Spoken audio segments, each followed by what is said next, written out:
ভাই আপনি একটা কাজ করেন, ফোনটা 11,000 টাকা রাখেন। আরে ওরা কি কোনো অফিসিয়াল লোক না? মোবাইলটা যেই দামে কেনা ওরা জানলো কেমনে? এই বস বস, ওই যে দুইটা কাস্টমার দেখতেছেন না, আমার তো মনে হয় ওরা যেন তেন লোক না, মনে হইতেছে কোম্পানির লোক, অফিসিয়াল লোক। নাইলে কেমনে হ্যাঁ কেনা দামে ডাইরেক্ট কোবদা দিল। 11,000 টাকা কইতেছে, 11,000 টাকা তো কেনা দাম। এখন কি করবো দিমু? এই বেটা একদিন যাবত মার্কেটে আসছিস, তোরে হিগাই দিতে হইব হন। কি? ও বস, বুঝছি বস, বুঝছি।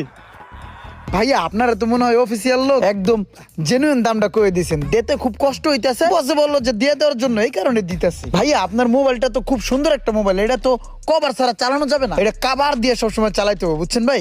আর হয়েছে কি, ব্যাপারটা হয়েছে কি, আমাদের এখানে কিন্তু আরো অনেক ফোন আছে, দেখেন এই যে এই ফোনটা দেখতে পারেন, ওই পাশে আরো কত ফোন আছে, ওইটা দেখতে পারেন। আপনাদের বন্ধু বান্ধব লইবেন এখানে ক্রয় করার জন্য। হ্যাঁ আচ্ছা, সুন্দর একটা কাভার দিই আমি। হ্যাঁ এই যে ভাইয়া, এই কাভারটা কিন্তু এই ফোনের সাথে সেই যাবে।